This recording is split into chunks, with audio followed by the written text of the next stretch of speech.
Well, hello, welcome to the Green Room. My name is Jeff Russell. I'm the President and CEO of Delta Dental of Iowa.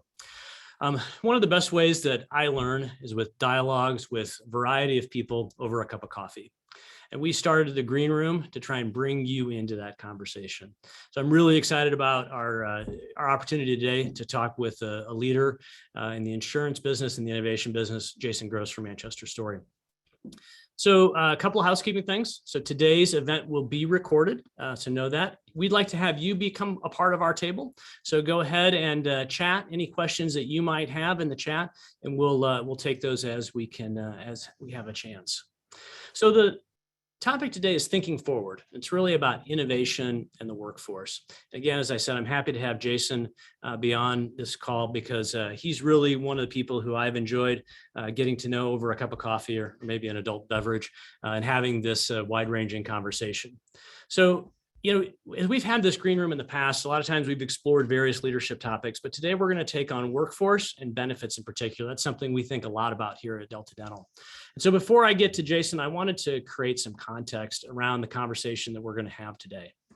So I think we all know the news, right? In the last year, even coming out of COVID, we've had this thing called the Great Resignation, the turnover tsunami. And while that might have changed a little bit with the, potential issues and the uncertainty in the economy, I think the demand for talent is as real as it's ever been before. Low unemployment, shifting expectations of today's most talented people are now having us have a conversation about how do we have engagement and benefit solutions that can attract and retain employees. And if you think back a number of years ago, the idea of foosball tables or ping pong tables or free drinks and happy hours were really what was one of the ways to create engagement. And obviously, as we've changed this world of work that we're in, we now are in a different environment where that's not exactly what people are thinking about. So most leading edge employers today are really thinking about employee engagement. I think we've probably all heard the statistics about, the multiple times of productivity and output that we get from engaged employees versus those that we get from unengaged employees. And while we know that that's important, I think employers are thinking about this in a variety of different ways now, from recruitment to onboarding, to continued engagement, the physical space they have in employee benefits, all about how can we attract and retain really the talent that we need to drive our business. And we're in a new world of work, and there are different things and drivers coming out of the pandemic and this new world that we live in. And I wanted to talk about two of them in particular, and then talk about a more holistic view of wellness. So first of all, we've obviously had a change in our work environment. Things like Zoom, being in a remote or hybrid work, are more common today than they would have been pre-pandemic and many times over. And when we talk with employees, not only our employees here at Delta Dental, but employees in other companies, what they've focused on is the flexibility of this. And I want to tell you a quick story about Delta Dental. I'm not sure that we have it completely right, but we've tried a number of different ways that we've been able to talk about the flexibility. And what we've said to our folks is, how do we make sure that you have flexibility? But when we ask them what they also want, they want connection. And the connection is really important to them in terms of how do they build relationships. And so we've tried to build that into our team, into our framework. We have a framework, not a policy, which is how do we let teams set the policies and frameworks that they want to govern their teams. We don't have a one size fits all. But how do we bring people back together in things we call one team days that help create those relationships and create those connections? And the second really is about purpose-driven work. And I think that, you can't pick up a publication today and not have companies talk about what their purpose is. And I think one of the things we've all come to realize over the course of COVID and as we've come out of that is our employees and ourselves want our work to make a difference in our own lives and the lives of our communities. And so what we really want to focus on is this idea of holistic wellness. And so I want to talk a little bit about how we think about wellness at Delta Dental that will kind of tee up this conversation. And to start that, I use an analogy from our school system. So many years ago, we'll say 30 years ago, I remember having conversations with teachers of high schools who were like, I can't believe how these kids show up to learn. They're not ready to learn. And I think over the course of time, what the school systems have realized is that we have to educate children in the way in which they come. which means we've now put before and after school programs in place. We've put, the ability to get breakfast and potentially even backpacks for dinner to make sure kids who come from an environment of food insecurity are ready to do that. And the schools have now understand that they have to educate the whole child, and whatever child shows up is the child that they have. And I think to some extent, different, but to some extent, employers have figured that out, that we have to not just think about the things that are important to us in terms of productivity. We have to think about how do we start to engage that work-life balance, and how do we engage our employees from a holistic perspective. So I want to talk about the 5 areas of wellness that we talk about. And it's really about moving from this idea of points and perks. If you remember scurrying around getting this points for wellness programs that allowed you to get a discount on your medical or dental or vision insurance premiums over the course of the year, to a more holistic point of view.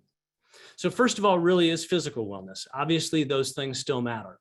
But the idea is moving from this concept of points, this idea about how do we engage people in taking care of themselves and having preventive care and physical wellness and being able to have that be a part of who we are. If you think about the reason that employers offer benefits, certainly health and wellness is one of the top things. They, from a very altruistic perspective, we want our employees to be healthy, and that helps create better productivity. I think the second one is really around emotional or mental health wellness. And I think that's come through in COVID loud and clear. I will tell you that if you go back 3 or 4 years ago, I'm not sure we were having the kinds of conversation about emotional wellness that we should have. And throughout COVID, as we were coming into each other's living rooms and kitchen tables and various parts of our homes, it became important to understand, how are you doing? And really mean it, not just sort of say it in the hallway, but really about how are you doing? And if you think about that across multiple ways, we're having these conversations that are different. And the stigma has been somehow reduced. If you think about it, all the way from high-performing athletes who have said they need to take a break from their craft in the prime of their careers to take care of themselves, to something like the Healthiest State Initiative's Make It Okay program that talks about it's okay that I'm not doing okay. Employers, I think, are talking about emotional and mental health wellness more than ever. The third is really financial wellness. How do we pay attention to where our employees are coming to work from a perspective of financial stress? So we certainly have those things about retirement and 401ks and making sure people are saving for their retirement. But I think more importantly, employees are now engaging about how do we do budgeting? How do we make sure employees are, saving that little bit of nest egg, that idea about that emergency fund? How do we make sure that those things are being funded? And we might even talk about some unique employee benefits in that space. The fourth, which I think we've always thought about, is career wellness. And I think we've talked about, the idea of, do I have a path in my career? But as we talk about being a purpose-driven organization, we talk about how is it that we're having conversations around how is it we're changing lives? How is it that we're impacting our communities? Employees are really engaged in that conversation. Is how do I connect with that? And do I see a path for myself? And lastly, it's about communities. Just yesterday, I had a group of interns from another company who were interviewing CEOs. And one of the questions they asked me is, boy, I really enjoy the company that I'm working for because I can see how they give back to your community. How does Delta give back to their community? And Delta Dental we had an opportunity to talk about how Delta Dental engages in our community through our community impact work and through our foundation, not only in the Des Moines area, across the state of Iowa, but with our federation across the country. And so really, I think these 5 pieces of holistic wellness are a better way to think about this than just the traditional points and perks program. Okay, so let's get into the conversation. I really am excited about this. And our conversation today is with Jason Gross. His official title is Vice President and Head of Platform for Manchester Story. Jason can tell you more about himself, but he spent his career in insurance with organizations like Principal, Nationwide, and EMC. Jason and I actually got to know each other throughout that 30 years ago as we were getting ready for this in the world of politics. And that may come up as we have a conversation. And I've had a great opportunity to reconnect with Jason through the Global Insurance Accelerator, where he served on the board and was the vice chair as well. And most recently has become one of the leaders of the Global Insurance Symposium, which is held here in Des Moines. So if our normal coffees are any indication, I'm sure we're going to have a wide-ranging conversation around innovations, around leadership, and probably about some topics that weren't even on the script to talk about. So for those of you who are interested in that, again, feel free to jump in and do that, to ask questions on that. For those of you who follow him on LinkedIn, his Thinking Thursday posts always bring unique insights and interesting thoughts. So Jason, welcome to the Green Room. Thanks so much for participating. Appreciate having you today. Well, thank you, Jeff. Appreciate the invitation. And as much as I've been looking forward to this conversation, I also am reflecting that it's probably a little dangerous, just knowing how far and broad our conversations over a cup of coffee or an adult beverage have gone over the years to invite over 100 people to listen in. But I'm all for it. And let me also say kudos to you and to Delta Dental for bringing these conversations to our community and to our state. I've been following what you've been doing as an organization for quite some time. I think you all have been at the forefront of innovation and helping, your partners, your collaborators think differently and to bring new tools and solutions to help companies, provide those benefits to their employees. So, kudos to you. And it has been a lot of fun getting to know you again, from our political days through the GIA, the Global Insurance Accelerator, and the symposium, because let's face it, when we think about insurance, or maybe when we thought about insurance when we were in our 20s, 30 years ago, it was a boring institution. And it was something that, so many people just thought of as a necessary evil. And it's been really exciting to see how not only insurance, but employers have been rethinking their role as employers and the relationships they have with their employees. So you have a great opportunity at Manchester Story to see a lot of these innovations on the InsurTech side and the FinTech side. Maybe give us, just as an introduction, I didn't really tee up Manchester Story. Give us the elevator pitch on Manchester Story and kind of what your role is and how you think about this ecosystem. Yeah, I don't know if many people think there'd be a lot of cool jobs in insurance, but if there is a cool job in insurance, I think I have it. So Manchester Story is a Des Moines-based early stage venture capital firm. So we go out and we invest in some of the most exciting founders and technologies that are bringing new solutions to the insurance space. We are focused on InsurTech, but we will also look at FinTech or kind of finance technology and health technology as well. The thing that we're able to do with that, though, and specifically my role, is most of our investors, so most of our capital is from insurance companies. And my role as head of platform is to really engage with our insurance company investors on their own innovation journey, whether that's engaging with InsurTech, startup companies, or even just thinking differently about their strategies for their customers, their solutions, their employees, et cetera. And that's incredibly rewarding to me to get to help and work with so many great insurance companies in Iowa and across the country. Of course, the other part of the job is working with the founders and the entrepreneurs that are really at the forefront, challenging us, bringing us new solutions to think about how we insure, how we go to market differently. And it's been really fun on a daily basis to get to meet and get exposed to some of these new ideas that are coming into our industry. Well, and I'll tell you, as a partner and an investor in Manchester Story, I think the role that you play with helping folks like us look at innovations, ones that might not be investable for a venture capital firm like you, but might be interesting for us to be thinking about innovation, has been a game changer for us. So thanks for your partnership there. Well, and you never know what relationship, what idea might spark, the next big idea, whether for you as, a provider of solutions, or as an employer. We're learning, all from each other, and that's an exciting thing. Well, and as we get into some of the innovations, I think one of the interesting things about established companies like insurance carriers and startups is there's this interesting intersection. In my experience, startup companies obviously are, in a race against insolvency. They're trying to solve this problem. Insurance companies look at it like, oh, we tried to solve that problem 20 years ago. They have a unique take on it, which often is innovative, but sometimes they don't understand the back office plumbing of, a regulated world that we live in around insurance, employee benefits, financial services, all those kinds of things. And I think you guys fit an interesting intersection between those two, like the Global Insurance Accelerator does, in bringing those folks together. I'm glad you mentioned, Jeff, 20 years ago, we've solved for that before. I've given a lot of talks on innovation and obviously given a lot of thought to it over the years. And, one of the things that I always stress is that innovation it's relative. Everyone's on their own journey. It's cyclical. We do often have the opportunity to solve for the same challenges again, but yet with new technologies, new data, new sensors, new opportunities. I mean, think about, some of the early wellness programs that employers started offering to encourage more movement, and they provided those little analog step trackers. Right. Right? I mean, that was 15, 20 years ago. That was all the rage, giving out step trackers to your employees to encourage them to track their steps and to get more movement. Of course, now between, smart devices, Fitbits and watches and everything else, it's the same problem or the same opportunity. How do we as employers help our employees become more active and focused on their physical well-being? But we have new opportunities to think about it that we never had before. So let's jump into that. So, with your work with Manchester Story, your, past work around innovation and InsurTech, you get the opportunity to probably see hundreds of companies a year, maybe more than that in terms of that.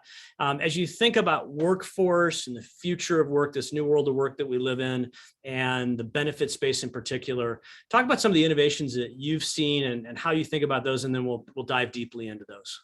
Yeah, let me start maybe on the benefit side.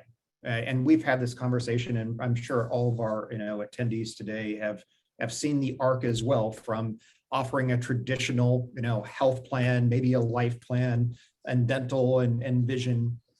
But we think about even the annual enrollment process now and how many solutions are now often offered through that process. And for good reason, right? That's the one time many of our employees are actually thinking about insurance. No other time during annual enrollment, they take a little time and they think about their insurance. And so that's why we've added on over the years, short-term, long-term disability. I know you've partnered with ARG Insurance to offer, legal insurance in addition to a vision plan. And so even in that space that's been around for a long time, we're starting to see some interesting innovations. I think what Delta Dental has been doing with your vision plan and offering, sunglasses. There's another company we looked at recently called XP Health.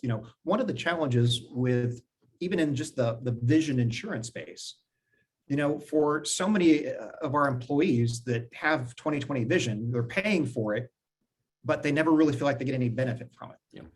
And so more of these vision plans are starting to say, we want to take care of the vision health for everyone. And maybe as an incentive for getting your annual eye checkup, we'll give you a pair of sunglasses, or you can use your vision benefit to also pay for, non-prescription glasses or blue light glasses, et cetera. And so while there's innovation in that space, I think what's really interesting is kind of that next turn of the crank. As I mentioned earlier, going from the analog step trackers to, providing, Fitbits or smart devices to help employees, think about their wellness. But yet we're going even so much further now. And Jeff, I love the kind of the 5 areas that you're looking at with Delta, from emotional, financial, community. So many employers are thinking about the benefit process through that as well. We've seen some really interesting companies come through the Global Insurance Accelerator over the last couple of years, to really think about what are the challenges that are facing our employees and how can we as employers help them? Well, 3 of the big things that we seldom talk about, mental health, caring for others, whether that's, young infants or, maybe an aging set of parents. And then the third thing is, around that financial. And there's been so many interesting solutions coming into the marketplace to help employers help their employees take care of that. Because if you alleviate some of that stress, it's going to help them so much more. And then the last thing I tee up, and I think we'll want to go deeper on this too, is the whole notion of lifestyle benefits, or the changing notion of perks, whether that's a reward type program, or even how can we provide those incentives to our employees or those lifestyle benefits that are really tailored to them, as opposed to saying, here's this gift card or here's this thing because, you're an employee and we love you and you're great.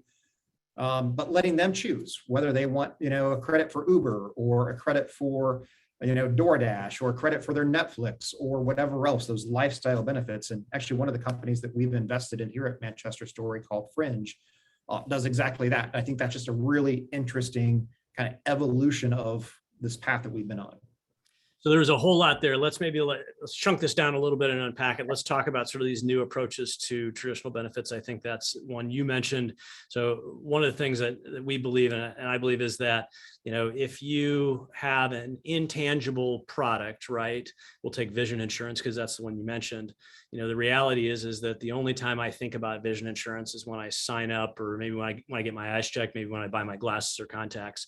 And I think our thought around our One and Son product, which is this idea of how do we change that narrative to make sure we're really focused on prevention rather than materials? And this idea about how, if I go get my preventive eye exam, which I'm scheduled to get next week, then I get a coupon for a free pair of Ray-Bans or Oakleys. And that sort of creates that connection with that employee around that. Are you seeing any other of those kinds of things where you're pairing tangible things with intangible ideas? And how are people rethinking this idea about, the only thing I get with my insurance program, whatever it is a card?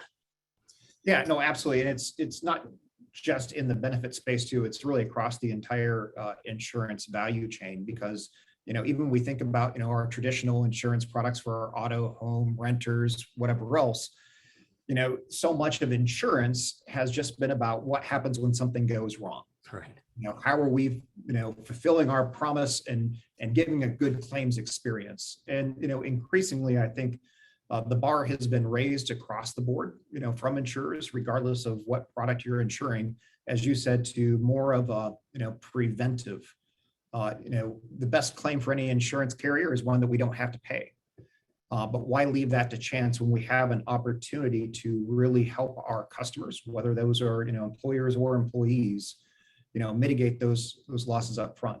And so sometimes it's an actual direct. One of the buzzwords across insurance has been UBI, so usage-based insurance, so that your premiums reflect how you're actually using the product, whether it's how you drive your car, right, how good of a driver you are, or how much data you use, whatever that case might be. But sometimes even just by the fact that if for vision insurance, even if you just go get your eyes checked, you're going to be a better risk, or we're much less likely to have claim. Even if you go get your teeth cleaned, every 6 months, you're going to be less likely to have those bigger claims as well. So how are we incentivizing? And I think we've taken a lot of twisty roads over the last 20 years to think about what really will incentivize consumers to do those preventive activities. And I think what you're doing in the eyeglass space and the sunglasses is spot on. Yeah, and we're just launching a pilot around the dental space as well, to pair an electric toothbrush with a dental plan that's rolling out here in pilot mode. But I really think there's this idea about, how do we make sure we're focused on this health perspective, in particular, the physical piece that's on the top of that around prevention. So let's maybe take the second piece. You talked about how do people expand some of those ideas. Talk about some of the interesting things you've seen in terms of other employee benefits. Obviously, employers aren't looking to continue to add expense in that, but there is some value around engagement. What have you seen that's been interesting in that space? Yeah, and I think we've talked about this a little bit, but on the health side, a lot of employers have, either tried to give, gym discounts or reimbursement for gyms, or put in the wellness facilities. And I think we're all having to rethink that a little bit as our employees become, more remote. And if you're just doing the gym, are you really just paying, the gym membership for people who are already going to the gym? Right. Where the challenge of how are we getting more people to be more active? And so there's certainly some interesting concepts. And I don't know that anyone has really nailed it yet, but I'm seeing a lot more gamification in the health space. So what that means is, how are you engaging people in something that seems more like a game than actual work? Or maybe they're earning things by going out and getting steps. They're earning points towards purchasing something, or towards another benefit. And I think that's going to be a continuing trend. And I'm really kind of thinking about that line between benefits and perks is really interesting. Seeing just a lot of companies rethinking what is a perk. And sometimes it is in that health space. Other times it's in the financial space. And here again, what's old is new again. A lot of companies over the years have tried, a Christmas savings account as a way to help people, set some money aside to have some money to buy Christmas presents. We're doing the same thing now with some new solutions. It's just using new technology, whether it's, the roundups, or helping our employees who have student loan debt. There's been several startups over the last few years who have programs for employers to help their employees pay off their student loans. Instead of rainy day funds, think about sunny day funds. In fact, that's the name of a company we looked at not too long ago that really has a program to provide emergency savings. Because let's face it, while I know Delta is a great employer and many people in our audience, are good employers and pay good wages, so much of our population still lives on the edge of, they miss a paycheck or something, they're one emergency away from having a significant, financial crisis. And there's a lot of startups happening in this space to not only help those as individuals, but also for employers to provide those types of solutions to their employees as well. Two things that made me think about, if you remember when the game Pokemon Go came out, it was such a craze. And, I remember driving by the sculpture park in downtown Des Moines at 9:00 at night, and there were 1,000 people looking for Pikachu down there. But my son made an interesting comment. He was in high school and he had a friend who I would say probably wasn't the most physically fit. And they found him out like 10 miles from his house on his bike. And they're like, what are you doing? He's like, oh, I'm looking for Pikachu. On this thing. And, he said to me, he's like, the federal government's been trying to solve teenage obesity for a decade, and Pokemon Go is going to solve it in a weekend. And I think there's an interesting conversation around how does that happen in that world. I think the other thing that you brought up just on the other point is this idea of emergency savings. The GIA just had a company called Rainy Day Pal come through, which is this idea about, can you provide your employees with a relatively small $500 to $1,000 insurance policy to pay for an auto repair, an emergency child care, or emergency healthcare need? And if you think about those kinds of things, what's really changing employee productivity, right? I can't get to work, my kid's sick, or I'm sick. And, so how do you think about those things? And they really are sort of this intersection between financial wellness, in this case, physical wellness, that I think really have some value. One other example I'll share, Jeff, I think is really kind of still out on the horizon, because as employers, we still tend to think very structured in terms of benefits. Here's we've gone from largely vacation and sick time to, pay time off. And then, here's your insurance benefits, and then here's all your kind of voluntary options. And maybe we subsidize them, maybe we don't. There's, this whole marketplace. I'm starting to see some organizations, there's even a company we saw recently called PTO Exchange, where is thinking about completely flexible benefits platform so that every employee has so many, credits or whatever your currency is going to be. And then they get to dial in how much PTO they want out of that, how much they want, for retirement contributions, how much they want for maybe student loan repayments, how much they want to put into an emergency cash fund, how much they want into some of these, other health or wellness programs. And so really giving the employee all the power to kind of tailor a benefits package that is right for them. And I think that's still a little ways out, but I think that's one place where more and more employers are going to start to think about is, why are we trying to fit everyone into these boxes, and truly recognizing the diverse experiences and challenges and opportunities that each of our employees has. Well, I think you're right in that. I mean, if you think about each of those, right, it's now about what's the value of the benefit for me as an employee versus the employer. I think the one thing that historically we've struggled with is to try and put a value on what employee benefits are. I mean, they're an expensive cost, they're needed, they provide a lot of value. We spend a lot of time thinking about how are we demonstrating the value of whatever product we bring to our members each time.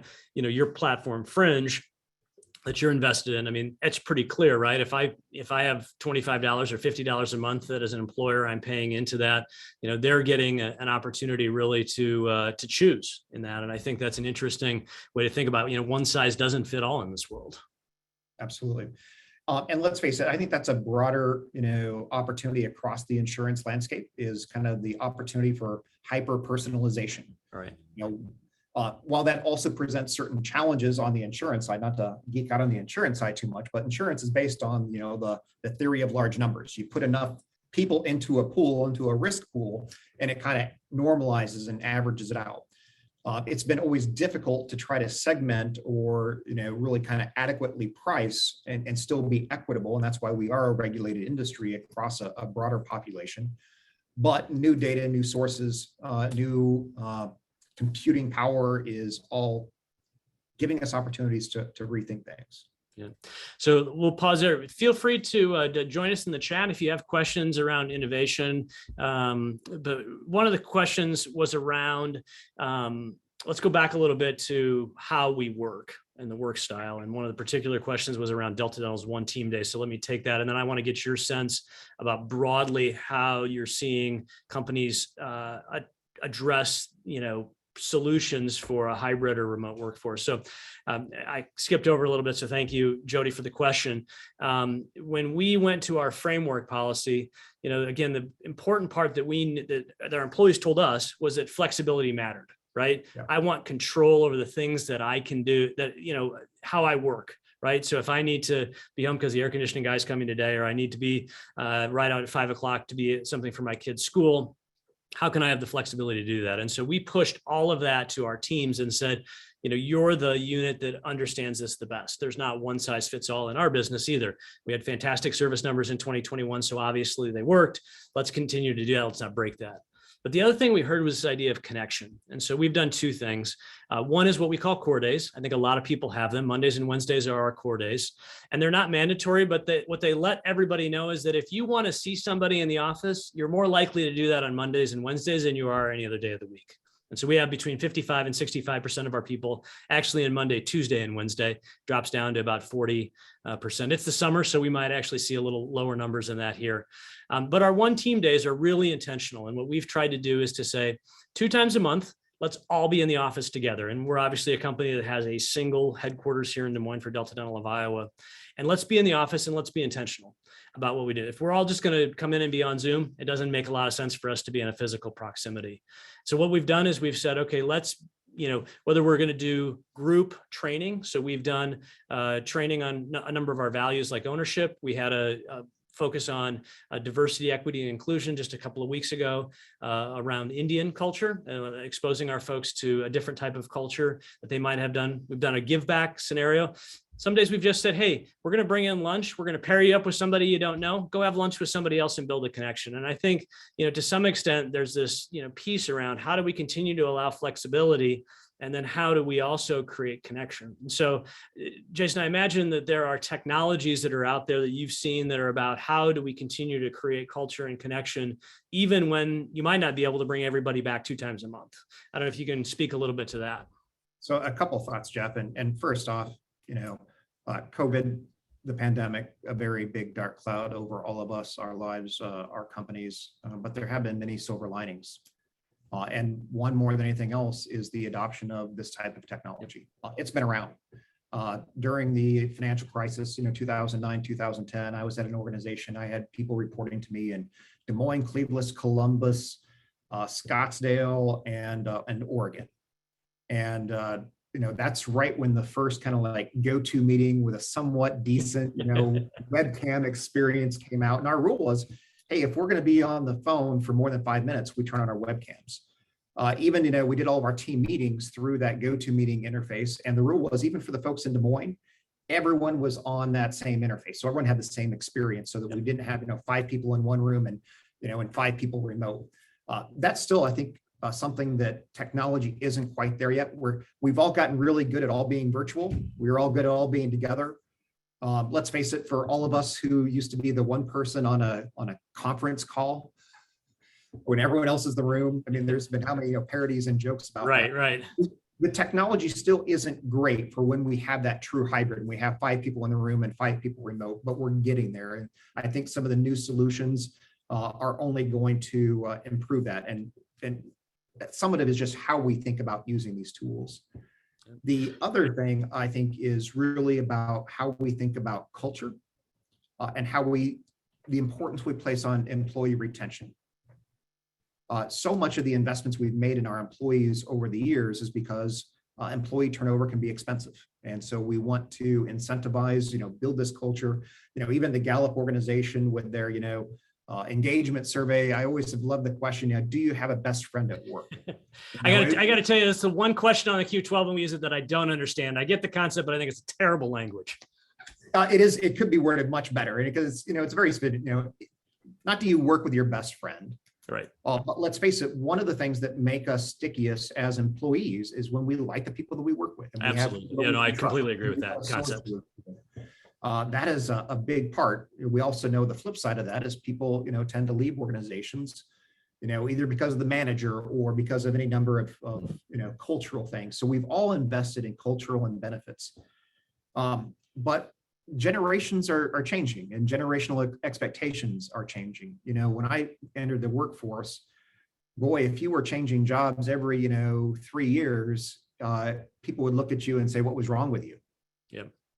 And now increasingly, if we look at resumes and we see people who have been in the same job for 10 to 12 years, we're more likely to say, what's wrong with you? So on one hand, the good is we've recognized the real benefit of having employees with diverse work experiences and histories. Yet we're also still kind of adjusting to what does that mean for us, not only from a cultural standpoint, because let's face it, maybe we need to be thinking about some jobs and some roles as more plug and play, where we don't expect someone to come in and do this job for 10 years. Maybe we're just expecting them to do it for 2 to 3. And then how are we helping them, to your 5 points, Jeff, think about what's next and their career progression as well, and having those opportunities. And I think all of that is also going to be enabled and driven by technology, because we have these classifications, right? We still have people who want to come into the office. We have people who want the flexibility and the hybrid. But I also think, the gig work and the gig economy is only going to increase as well. A lot of companies, especially in the IT space, have used contractors, quite heavily to augment their staff for software development for a long time. But that's largely been in IT. I think we're going to see a lot more of those staff aug opportunities in non-IT areas for people who do want to have that flexibility of working from home. One of the challenges with that in the past is it would be very difficult to be on your own. It could be expensive, figuring out taxes and, unemployment benefits. Of course, how do you get your own insurance? And I know there's a question about, some of the things we've mentioned have been maybe great for larger employers. What about for smaller employers?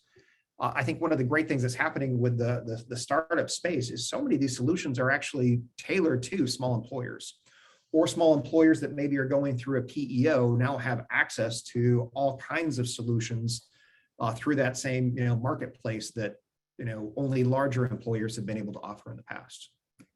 Yeah, I think that's an interesting point, because I was going to go back to the small business. I think that what technology has done is lowered the barrier to entry by size of business, right?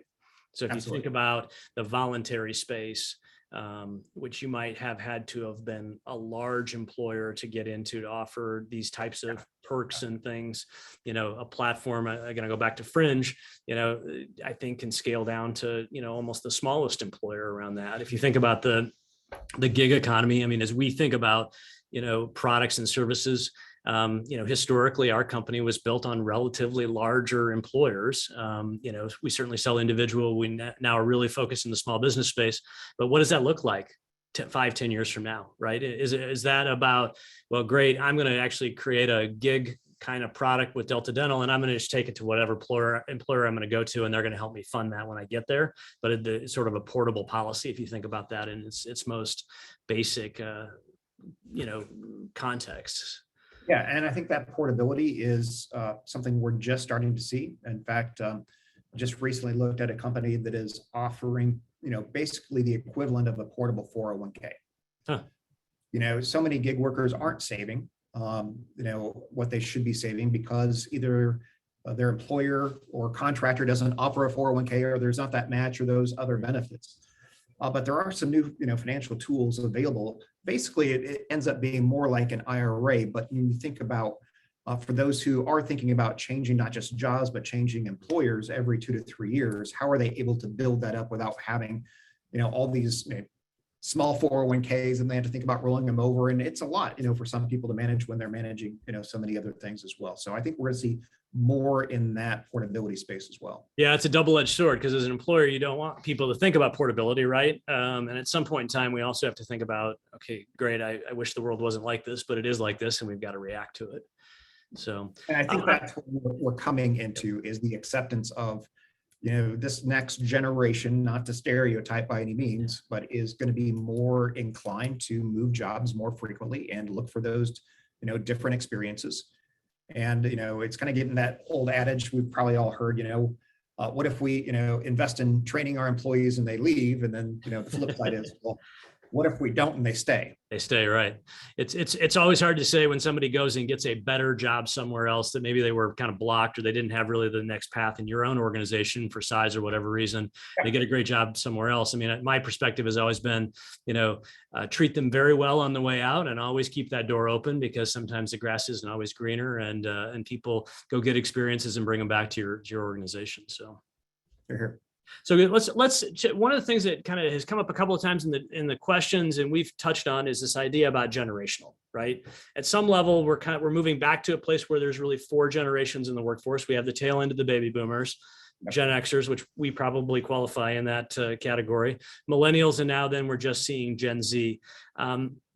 As you think about these things around how these insurtech or these startups, these companies are addressing that with more digital technology, with the idea of, focus on customer experience, how do you see that? I mean, if we looked at our crystal ball 10 years out, how do you see that playing out in terms of workforce and employee benefits and this world of work with all this kind of happening in real time?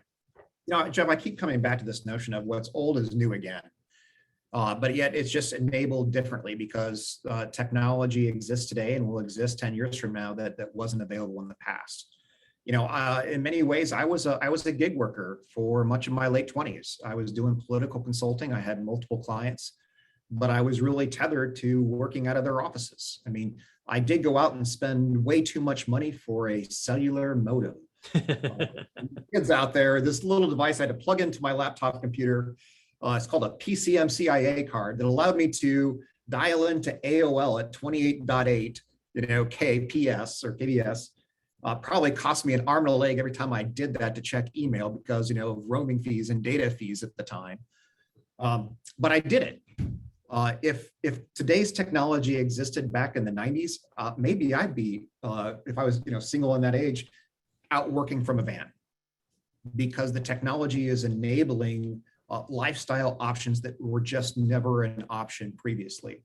So we were kind of using the analogy of music earlier on, how like every decade we've gone through albums, to 8 tracks, to cassettes, to CDs, to ripping from CDs or downloading from Napster, illegally or otherwise. And then, to iTunes, still purchasing, and now to streaming.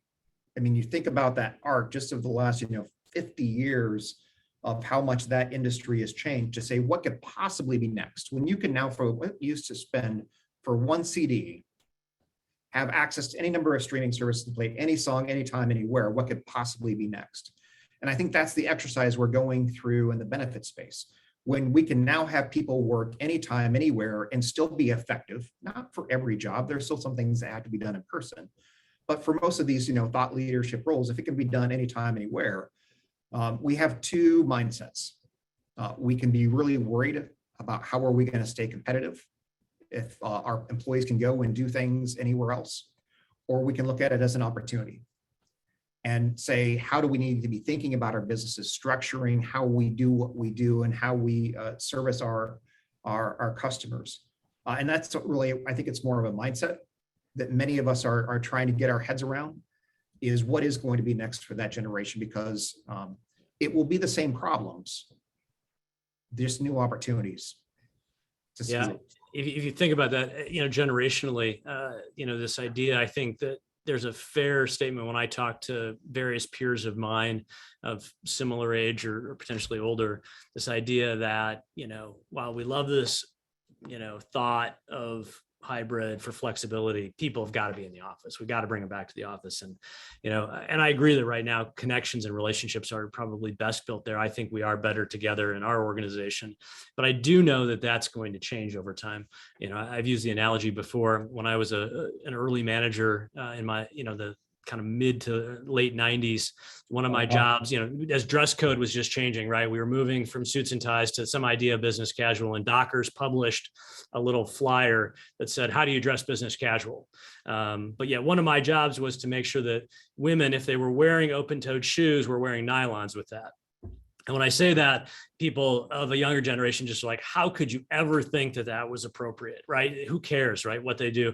And I'm curious as we start to go through this. I mean, I think the opportunity and the challenge for companies is to say, okay, as a new generation comes through and as this idea of flexibility is important, whether it's in a thought, knowledge worker type of role or even in a frontline manufacturing role, how do we rethink what the world of work looks like? How do we rethink these benefits that say, okay, what is it that's important to these folks? Why is it that they do this?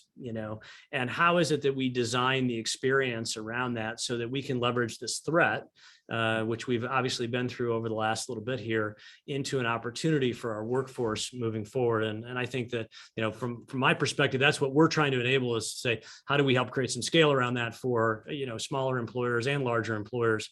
But also I think we just have to change our mindset in that world with this idea that, if we had gotten stuck, to be fair, in the era of the 8-track, right, that's all we could think about, would we have envisioned where we're at now? So I think that's so. I couldn't agree more that so much of it is mindset, Jeff. Just thinking about where we've come, where we are going, what the expectations are, as providers of services or solutions, as whatever it is we sell, whether it's widgets or dental insurance or vision insurance or anything else, we're more and more inclined to think about putting the customer first and really understanding our customer. What do they need? How are we helping them solve their problem and do so in, an efficient and engaging way where they want to come back and maybe buy from us again? We haven't often thought about our employees as customers. I think, increasingly during these times of really low unemployment, when it's an employees market, and employees know that they might be able to go down the street and do the same job and make a little bit more money or get better benefits or perks or more flexibility, whatever it is that they're looking for. I don't think we look at our employees as customers enough. And that's where I think some of these technology opportunities, whether through startups or just general adoption, is really helping us as employers to understand what's most important for our employees. How can we help them solve for the things that they're trying to solve for? And we've been doing that for a long time. I'm not saying we haven't. I mean, that's why we've been offering, retirement plans. That's why we've been offering, health and vision and dental insurance. But that's going to continue to evolve. But if we really kind of put our mindset on how are we thinking about our employees as our customers and working for them, kind of the notion of even service leadership, how are we helping them? Is a changer, and I think it's going to be more of the expectation than the exception in the future. One more thought. If you have questions, feel free to put those in the chat. We'll try and get to them over the next little bit as we end that out. But I want to take that mindset piece and we'll move a little bit off of kind of workforce and employee benefits and just more broadly thinking. You spend your life in the world of innovation. There's so much, it's hard to keep up in my perspective. I think back when we were starting the Global Insurance Accelerator in 2014 and 2015, and this idea of InsurTech was really nascent. And there's that, obviously InsurTech is just one sleeve of all of these innovations that are happening across the industry, various industries.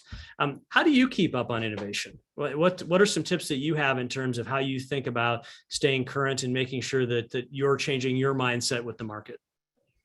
Well, I'll put a plug out there, Jeff. You mentioned earlier that I love to post on LinkedIn. For the last several years, I do a hashtag Thinking Thursday post.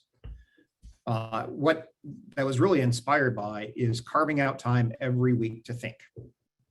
As leaders, we get so busy doing our jobs that the only time we really have to think is in the car or in the shower or wherever that opportunist time where we have a little bit of time to ourselves happens. And that's good. I mean, great ideas can happen while on the golf course or in the shower or in the car, whatever the case might be.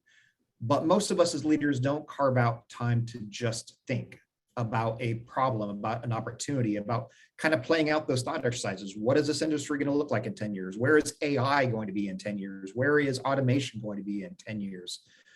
So I try to carve out time every Thursday. Sometimes it's just 45 minutes, sometimes it's a couple hours, sometimes it's just me and my whiteboard.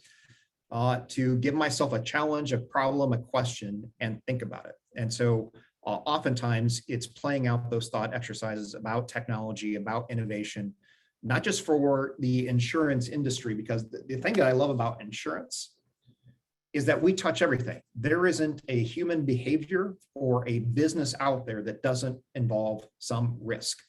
And anytime there is risk, there is an opportunity to measure it, to mitigate against it, or to hedge against it and provide protection.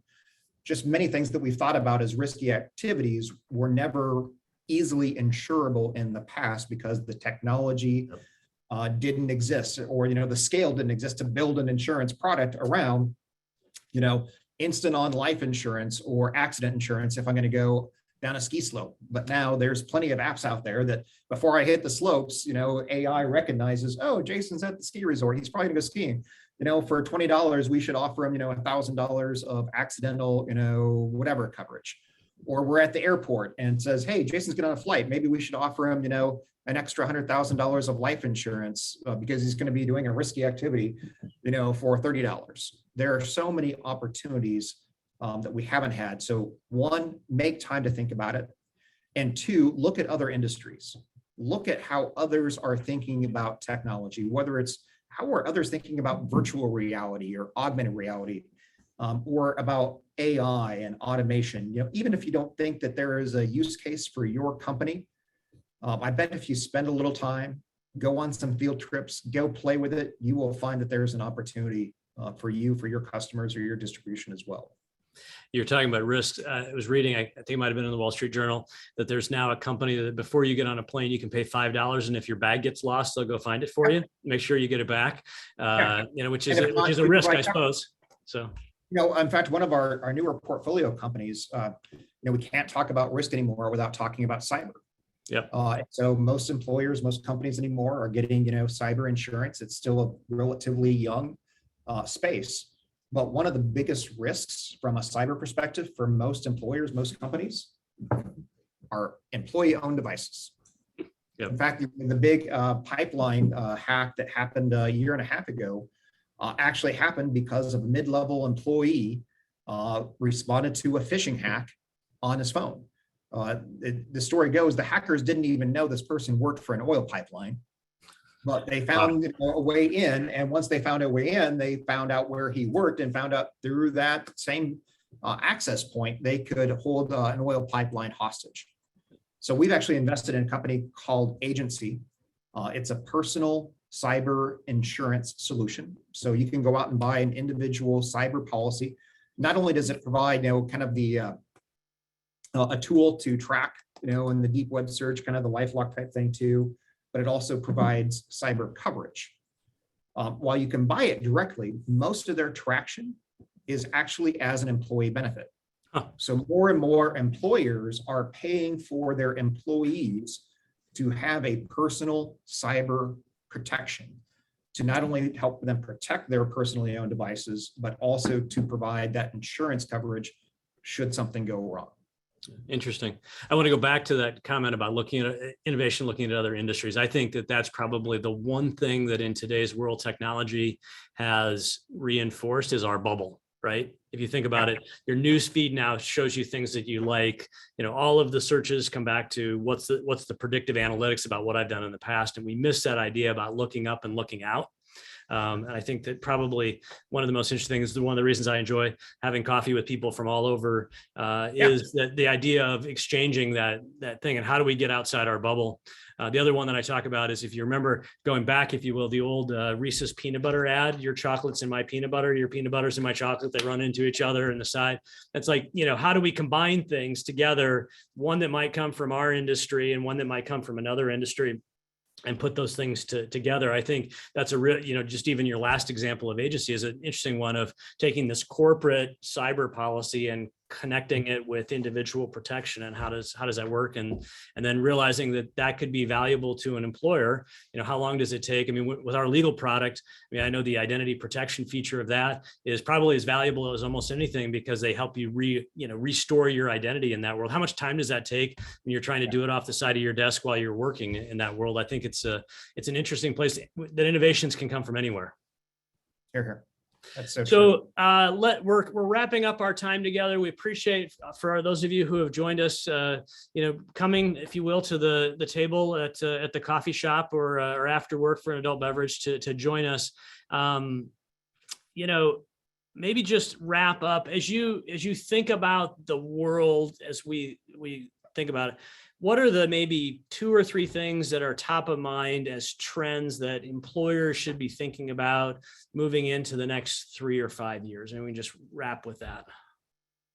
Jeff, I think if all the employers online today could follow Delta's example, they'd be in a pretty good spot. Well, thank you. I appreciate that. Just really to think I guess I got to pick up the check now, right? Is that the way that works? That's right. But, really that the holistic approach, that recognizing our employees are not just there to, clock in, clock out and do a job, that we have an opportunity to engage them and help them. And the healthier they are, the more engaged they are, the more in tune with the community, the more they're in tune with their own financial security, all of that comes into play. And that wasn't always the case for many employers. And so thinking about the culture of wellness, the culture of innovation, the culture of engagement has come a long way over the last decade. And I think that's only going to continue. And then the last thought is really be open to new ways and opportunities to engage your employees. So the last example I'll give, increasingly I see annual enrollment as a marketplace.